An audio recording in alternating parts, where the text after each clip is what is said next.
Hello, Brucey Wayne, Gotham Collections here. Here's a little video to get you through the evening. Um, a little spec book video. I have a few books here that you might want to consider picking up. They're very inexpensive books, most of which probably in your dollar bins, or at least the semi-good bins there at your comic book store. Only a few dollars. Um, so yes, let's start out with this one. X-Force number 11. I'm sure you're all familiar with it. It is the first appearance of Domino.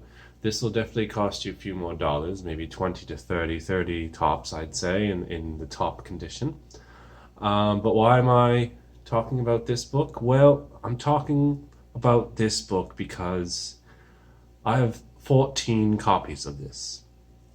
One I just happened to buy before Deadpool 2 was even considered, and it was CGC, and it was a great deal at the time. Um, and when I got it, I noticed, okay, I've so many copies of this, and just so happens that the CGC one is newsstand. At the time, I didn't really care about newsstands. But in any case, if you look at completed sales on the eBay for the X-Force 11, first, I think you'll notice that almost all of them are direct edition.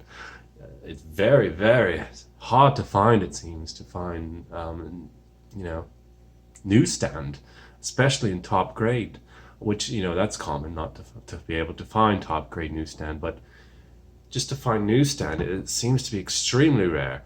So in any case, I mean, I wouldn't recommend so much to go out and buy this one direct edition because, obviously the movie did fuck all for the character in terms of spec value for this book. But the newsstand has to be a lot more rare. It has to be. So, it's just a matter of time before Domino does take off. And, that was everyone's favorite thing about that movie. So, I would grab it, even at $30. If it's newsstand, I would grab it as soon as possible. All right, the next one here. Here's another book that should be in your dollar bins. It was free at the time when it came out, and yeah, it's got all the girls that everybody seems to love right now. And well, why do I think this one is going to be hot? Well, it's because it's the first appearance of Amber McQuaid, and these girls need a villain. It's going to have to be a aimed at kids kind of villain, or aimed at 35-year-old perverts or whatever. But yeah, so these girls are going to need a villain. They already established this villain a while ago, and it seems like the villain that these fans would like. So yeah, you might want to consider it. It's Emma McQuain, and it should be very, very cheap in your dollar bins. Dollar tops maybe. I know I paid $2. I think actually I bought 5 of these for $10. At the time, that was quite a while ago. So, something to consider. I can see this Amber girl coming back and making a splash, if you will.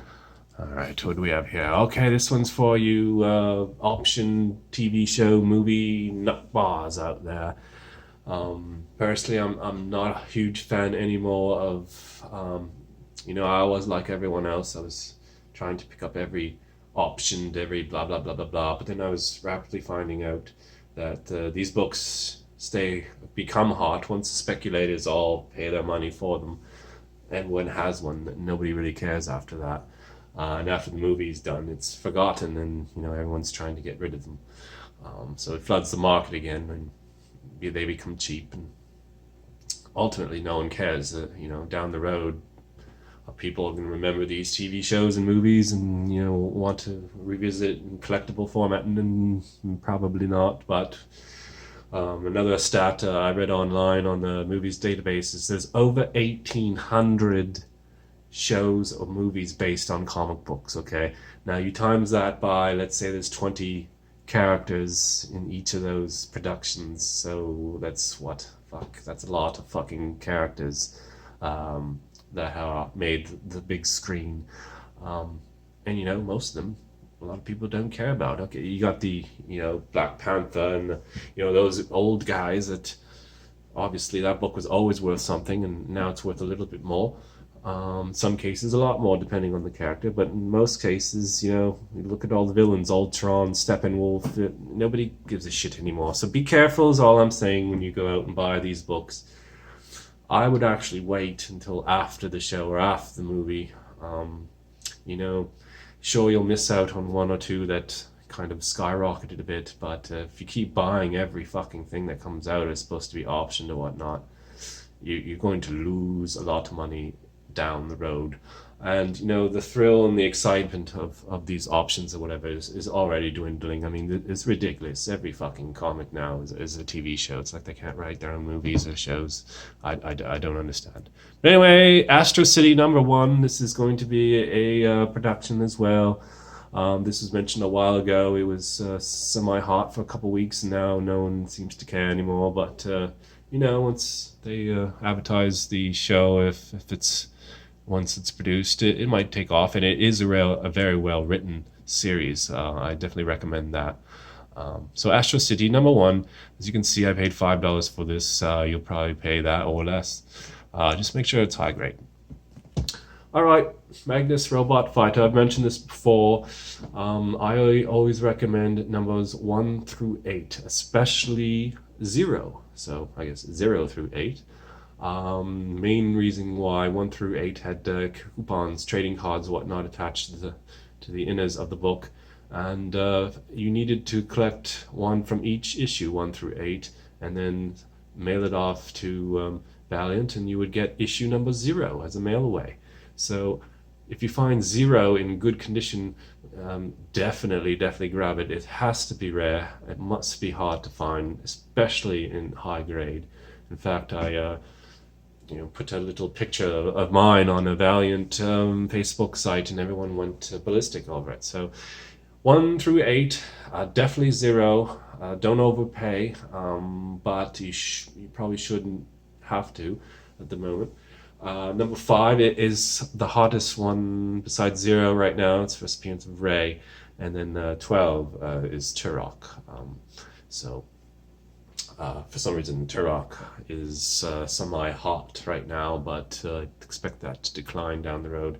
But anyway, if you're looking for something rare, unusual, and if you like, red skirts, as my friend keeps telling me, you should go for it.